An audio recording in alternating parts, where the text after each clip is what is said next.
Hello and welcome to another brand new edition of World Panorama, your weekly roundup of all major international news and events.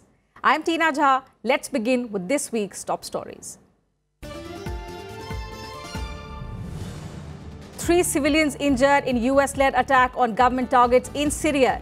US President Donald Trump warns of sustained attack till Assad regime stops use of chemical weapons. Russia warns of consequences after the attack on its ally.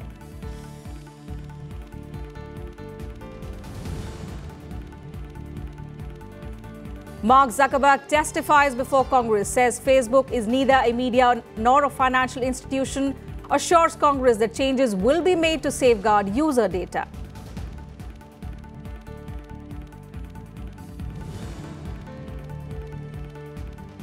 India will be a key driver in the energy sector for the next 25 years. Prime Minister Modi asks oil-producing countries to adopt responsible pricing to end volatility. Saudi Aramco signs deal for 50% stake in $44 billion refinery-cum-petrochemicals complex in Maharashtra.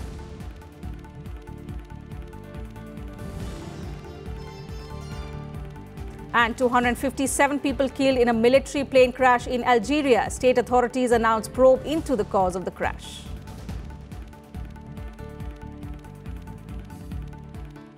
Our top focus this week. The US, UK and France coordinated to launch strikes against targets within Syria in response to an alleged chemical weapons attack by the regime of President Bashar al-Assad.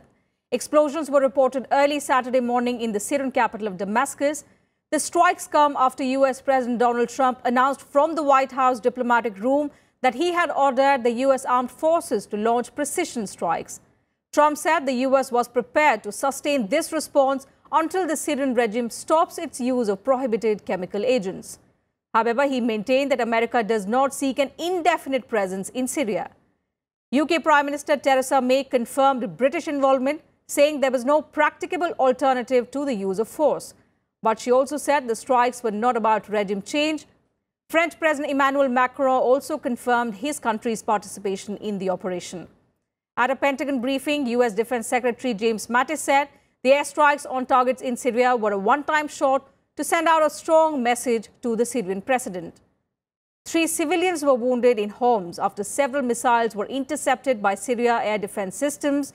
The Syrian armed forces said in a statement that the US, France and the UK fired 110 missiles. The Syrian defense systems intercepted most of the missiles, but some hit targets, including the research center in Barzeh. Russian President Vladimir Putin has condemned the strike on Syria and called for an immediate UNSC meeting to discuss the aggressive actions of the United States and its allies.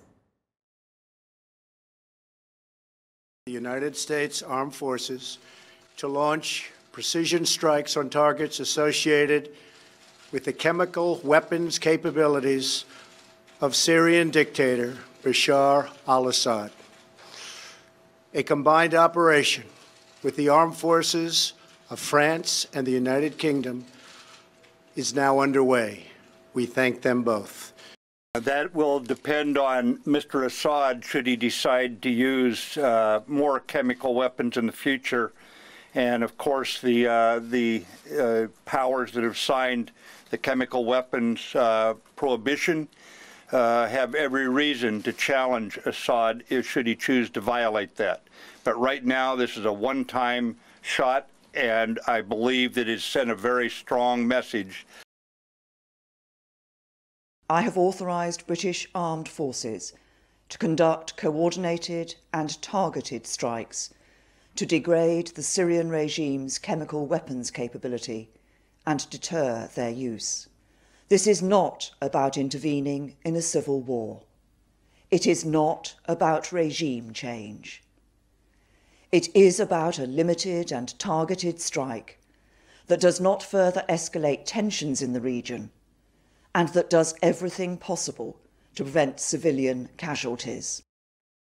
To discuss more on that story, we have with us in the studio today former Ambassador Neeraj Srivastava. A very warm welcome, former Ambassador, to Rajya Sabha TV, and thank you for joining us on World Panorama. First and foremost, what we want to understand from you is the United States has carried out strikes in Syria earlier as well. What makes the current strikes different, and Was this done to deter the Syrian president? No, actually. This is similar to the strike which was carried out last year. And it is a political act. It is a political act, not so much a military act, because not much damage was caused by the strikes. The fact of the matter is that, first of all, it has not yet been established that Syria used any chemical weapons in the city of Douma on 7th of April. It has not been established at all. The UN body which is concerned with these matters, the OPCW, their team is in Douma today to investigate. And what Syria and Russia were saying was that please wait for this team to investigate, announce its results, and then if you think any issue is to be discussed, it can be discussed. What these countries have done is that they have taken the law into their own hands. They have themselves decided and said without any evidence, they have not presented any evidence to the rest of the world that chemical weapons were used. They have just said that we think chemical weapons were used, and they have fired those missiles. So it is a completely illegal act under international law, and it should be deplored by every member of the international community, because use of force is allowed only by the UN Security Council. And in this case, the UN Security Council did not sanction any use of force. So last year also was based on a similar allegation, which was again not confirmed, not substantiated. And in fact, Syria gave up its chemical weapons a few years ago. All its stockpiles of chemical weapons were destroyed under UN supervision, and the OPCW gave it certified officially that there are no chemical weapons in Syria. But apparently, you know, all these countries, the US and its allies, used double the number of missiles that they used last year. Yes. So what was the basis to use, in fact, double the number of missiles? What were the targets in Syria? Yes. The targets, there were 3 targets. There was one target in Damascus, which was a research center, and there were 2 targets near homes. All these 3 targets were said to have some connection with Syria's chemical weapons program. But the point I'm trying to make is that as far as the OPCW is concerned, Syria does not have any stocks of chemical weapons, first of all. Second, Syria had no motive to use chemical weapons in Douma because it has already won the battle there, from the jihadi groups. And in fact, the surrender of the jihadi group was being negotiated. And so, why should Syria use something which will attract outside intervention? So what you mean to say is that these countries, the US and its allies, they did not carry out proper investigation before launching these airstrikes? I'll tell you what the real motive is. The real motive of these countries is regime change, to get rid of Bashar al-Assad. They have been trying to do that for the last 7 years. They have failed. And in fact, Assad is winning because he has won back most of the major population centers from these jihadi groups. And Russia and Iran, as well as some other allies of Syria, they are helping the Syrian government in getting rid of these extremist groups, like Al-Qaeda, like ISIS, and other jihadi groups which are financed and supported by the United States, Britain, France, Saudi Arabia, Qatar, Israel, all these countries. Now, when these countries see that they cannot remove Bashar al-Assad, that they have failed to remove him, and they see that he is going on winning more areas of the country, then they have become desperate actually. And they are this is just an attempt to try to undermine his position in the country and to try and see if he can be overthrown in some manner. All this talk of chemical weapons and all this is just lies and nothing else. The real motives are something else. All right. And secondly, what I would like to point out is that even though the number of missiles used may have been double, but you know, these missiles clearly kept a safe distance from the Russian military bases and others. True, true. And I suspect that like last time, the Russians were informed in advance about, you know, that these missiles will not be hitting them or their targets. And this is actually more for the consumption of the domestic public in the United States, Britain and France. And all these three leaders, Trump, Macron and Theresa May, they are facing serious domestic problems inside the countries. A strike like this, you know, helps them to divert the attention of their people from their domestic troubles and makes them look strong. So when Russia warns all these countries of dire consequences, what kind of consequences is Russia talking about? Well, Russia had said that if these missile strikes kill any of our people who are present in Syria, then we will attack the platforms from where those missiles were launched. Now, no Russian has been even injured or killed in this. You know, strictly speaking, that condition is not met. You see, both Russia and the United States, they do not want an all-out war, which can escalate to the nuclear level. Certainly, certainly. So, what all sides are trying to do is to keep the level of this attack down. One last question, Ambassador, before we wind up. Sure. The situation in Syria is very, very tense. Yes. What is the road ahead for peace at all, if at all, in the region? Well, the road ahead for peace is that the legitimate government of Syria, which is the Assad government and which enjoys the support of the majority of the people, it wins back the rest of the territory, about 1/3 of the country which is still not under its control, where the United States has illegally set up military bases. All right. In eastern Syria. That should be under the control of the Assad government. And then complete peace will return to the country. But as I said, as I told you, that already if you see the western part of the Syria where the major cities are located, they are already under the control of the Assad government. Peace has been restored to these places. And with the clearing of this eastern Ghouta, where this attack supposed to have taken place, the threat to Damascus has been removed completely. So peace has returned to a major, or you can say almost 2/3 of Syria already. Okay. And it will take some more time, but I have no doubt that ultimately, the rest of the Syria will also be brought under the control of Assad government. And actually these illegal US military bases will be, removed from there. They will have to go home. All right, Ambassador, many thanks for joining us and giving us that insight. With that, we'll slip into a very short break here on the program. On the other side, a tragic plane crash in Algeria that killed 257 people. Details on the story when we return.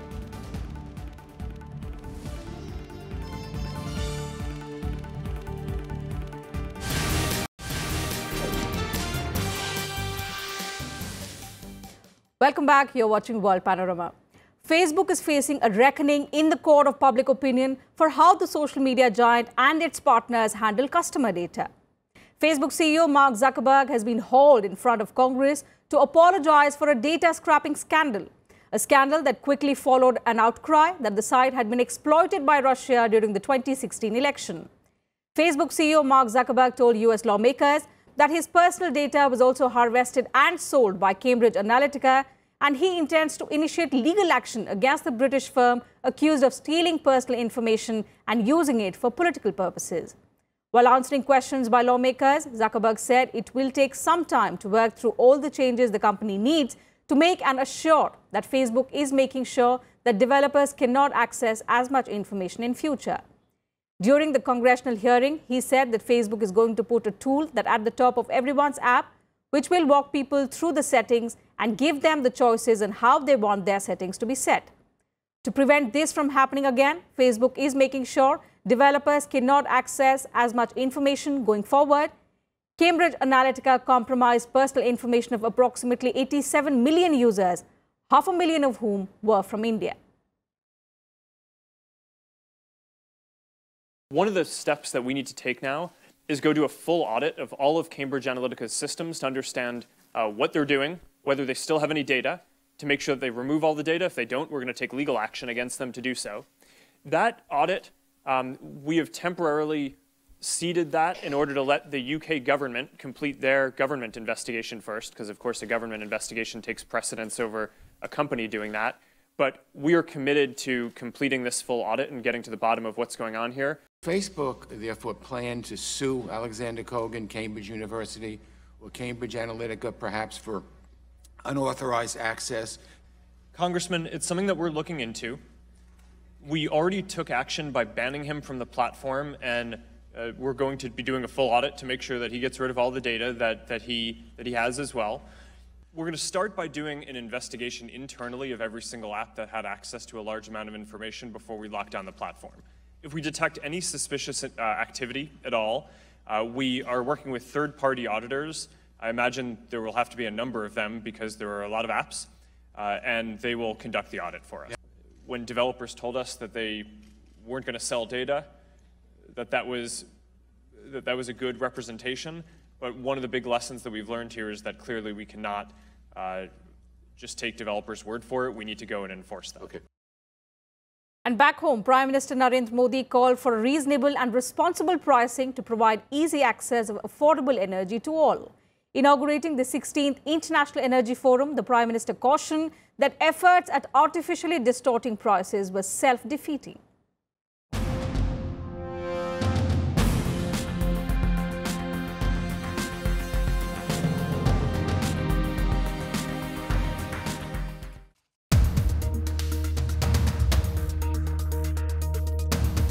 Energy, enabling economies to flourish. Prime Minister Narendra Modi on Wednesday made the pitch for responsible pricing of oil and gas at the International Energy Forum in New Delhi. Prime Minister asserted that it was in the interest of oil producers to allow consumer markets to grow. Efforts at artificially distorting prices are self-defeating, as history has shown us. They also cause undue hardship, particularly to those at the bottom of the pyramid in developing and least developed countries. He also outlined the vision for India's energy security and said that country will be a key driver of energy demand in the next 2 to 5 years. Given global uncertainties, India also needs energy security.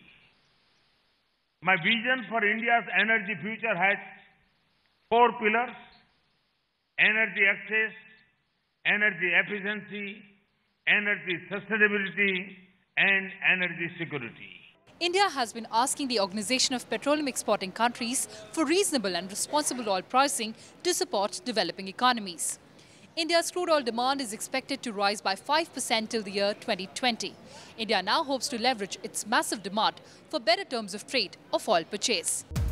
On the sidelines of the event, an Indian consortium consisting of state-owned oil companies and Saudi Aramco signed a memorandum of understanding to jointly build and develop the Ratnagiri refinery and petrochemicals in the state of Maharashtra. The project, with an estimated investment of 3 lakh crore, is expected to push large-scale employment generation and economic development. It was decided to convert our energy relations from a buyer-seller relations to a strategic partnership with joint investment for mutual benefit.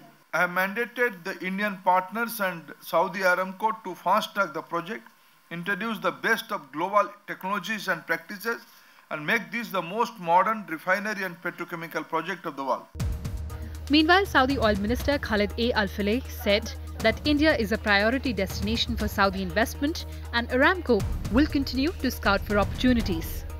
India is going to get the priority in terms of the kingdom's supply of crude oil, and certainly that level of commitment and assurance is only going to be increased with this massive investment at Saudi Aramco.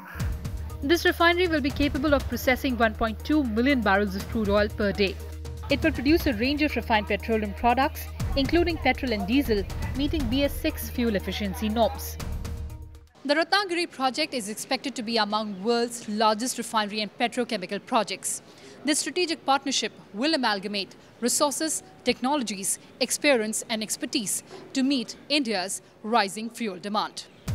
The 16th International Energy Forum, which concluded on Thursday, witnessed the largest gathering of energy ministers from across the globe. It also included industry leaders and heads of key international organizations. Kriti Mishra, Rajya Sabha TV. In a tragic incident, at least 257 people were killed on Wednesday when a military plane crashed near the Algerian capital, Algiers. The plane crashed shortly after taking off from the Boufarik Air Base.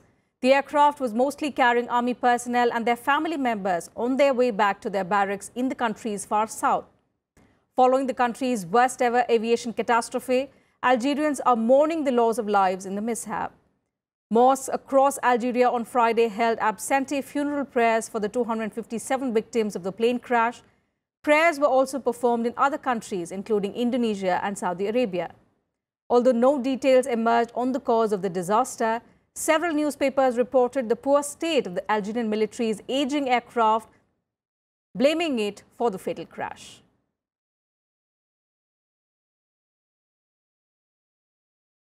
Let's now take a look at some updates from the sporting arena.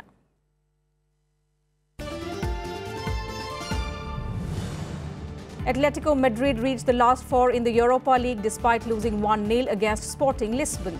Freddy Montero was the lone goal scorer of the match, who struck in the 28th minute for Sporting. However, Atletico held on to progress on aggregate after their striker Antoine Griezmann missed chances.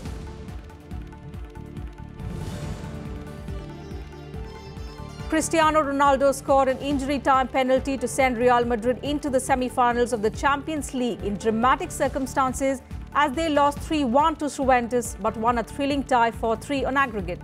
Mario Mandzukic scored twice in the first half, while Blaise Matuidi added third in the extra time for Juventus. But Ronaldo scored a goal through an injury-time penalty to send Real into the semi-finals for a record-extending 8th season. As Roma defeated Barcelona 3-0 in their quarter-final second leg, overcoming a 4-1 deficit from the first leg to reach the semi-finals in the Champions League, Roma's Kostas Manolas headed the decisive third goal in the 82nd minute, putting the Italians in the last four for the first time since they reached the European Cup final in 1984. Roma forward Edin Dzeko opened the scoring in the 6th minute. Captain De Rossi converted a penalty in the 58th for the hosts. Rugby Australia declined to sanction Australian rugby player Israel Folau over his anti-gay comments and instead continue a dialogue with the Wallabies back over his use of social media. RA Chief Executive Raylene Castle and Andrew Hore, the CEO of Folau's Super Rugby team New South Wales Waratahs, met with the player in Sydney. The meeting was arranged after the player wrote on social media last week that gays would be condemned to hell if they failed to repent.